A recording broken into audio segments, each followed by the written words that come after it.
ஹரே கிருஷ்ணா கிருஷ்ணா கிருஷ்ணா ஹரே ஹரே, ஹரே ராமா ராமா ராமா ஹரே ஹரே. குட்டி கதைகள் 573. இங்கு கொல்கத்தா சமீபம் உள்ள மாயாப்பூர் பகவான் நரசிங்கதேவரின் விக்கிரகத்திற்கான உயர் வழிபாடு பற்றி பூஜாரி பங்கஜாக்கிரி பிரபு கூறியது என்ன என்பதை கீழ் கவனிப்போம்.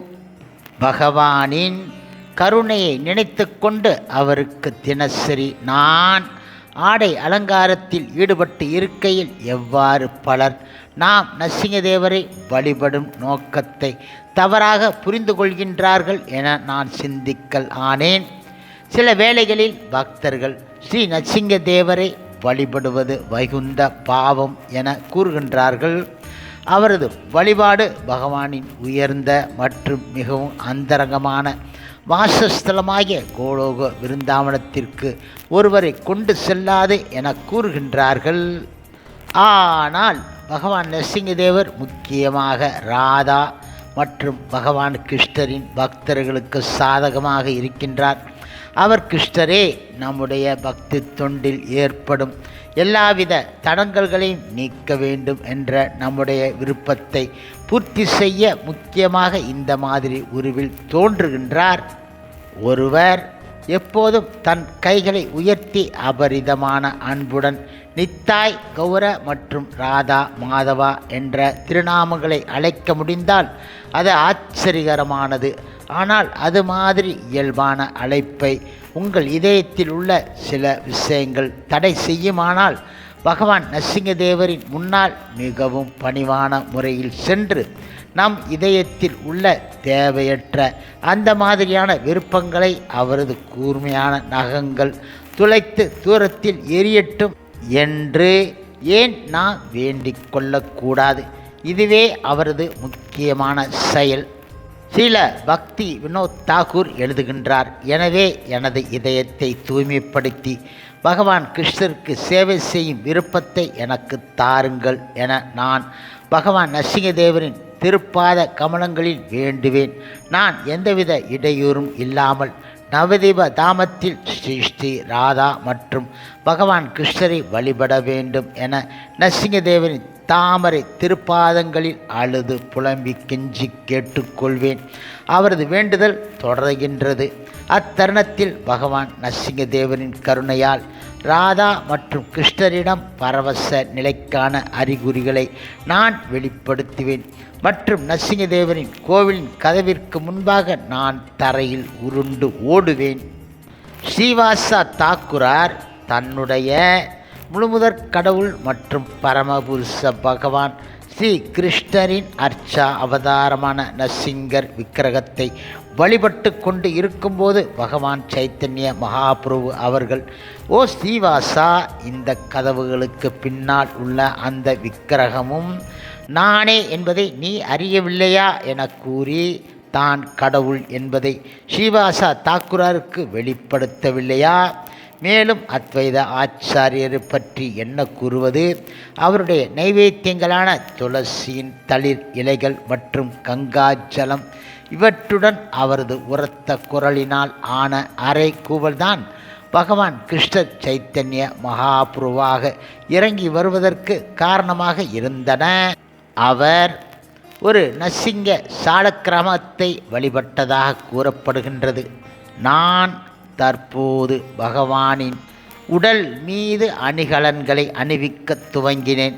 பகவான் நரசிங்கதேவன் கழுத்தில் அணியும் அட்டிகைகளை கழுத்தில் இருந்து ஒரே மாதிரி தொங்கும் விதத்தில் சரி செய்கின்றேன்.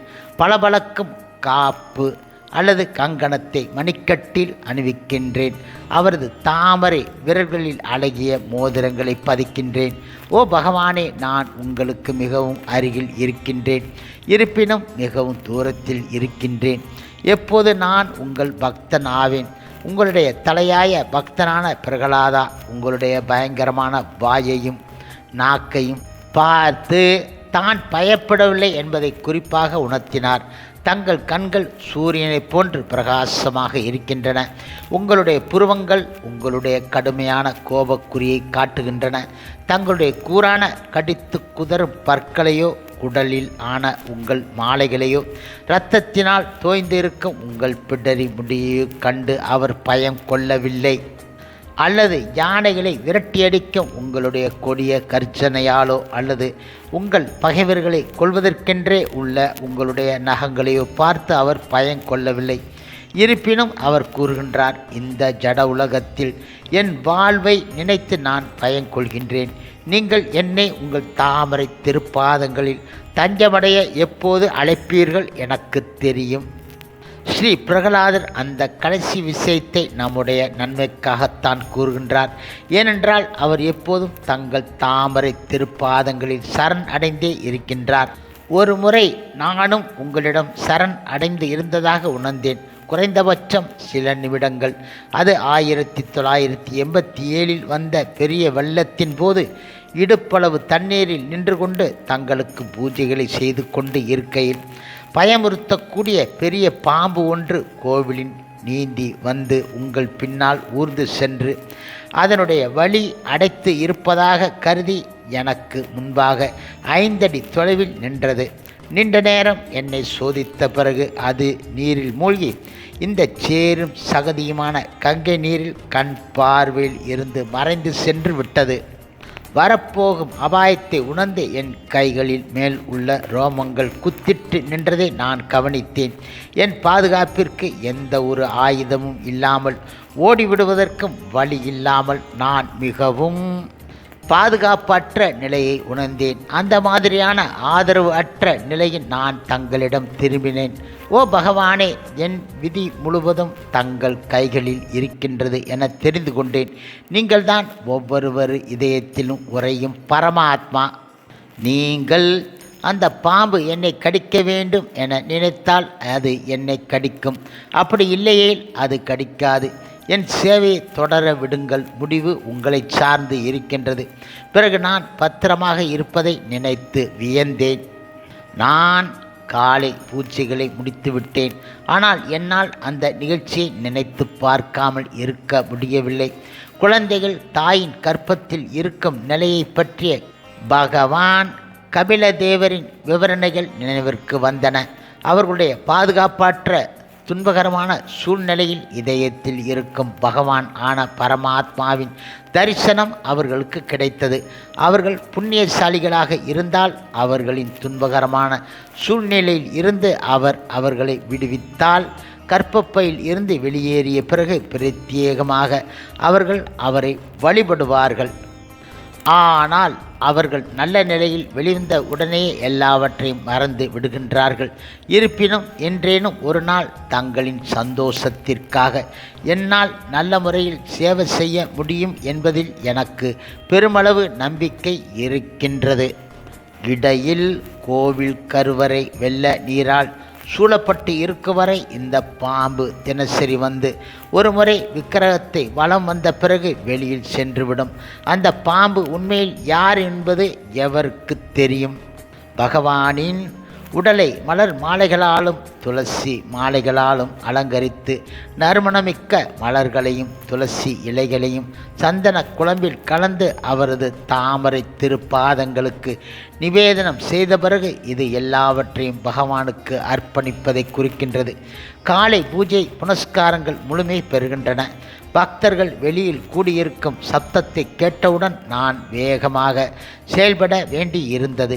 இது தரிசன நேரம். நான் சங்கை 3 முறை ஊதி ஜொலிக்கும் பகவானை வெளிக்காட்டுவதற்காக கதவுகளை திறந்து விடுகின்றேன். ஜெயஸ்ரீ பிரகலாத நரசிங்கதேவா. பக்தர்கள் விழுந்து நமஸ்கரிக்கின்றனர். மீண்டும் அவர்களின் உக்கிர நரசிங்கரை காண்பதில் சந்தோஷம் அடைகின்றார்கள். அவர்களின் இதயத்தில் அவர்களுக்கு தெரிகின்றது, அவர் பார்வையைப் போல் அவர் உண்மையில் அவ்வளவு உக்கிரமானவர் கிடையாது என. மேற்கூறிய செய்தி 1994 ஆண்டு கோடையில் மாயாப்பூர் செய்தித்தாளில் வெளிவந்த ஒரு கட்டுரையில் இருந்து எடுக்கப்பட்டது ஆகும். ஹரே கிருஷ்ணா ஹரே கிருஷ்ணா கிருஷ்ண கிருஷ்ண ஹரே ஹரே, ஹரே ராமா ராமா ராமா ஹரே ஹரே. ஸ்ரீல பிரபுபாதரின் சேவையில் இஸ்கான் பக்தர்கள்.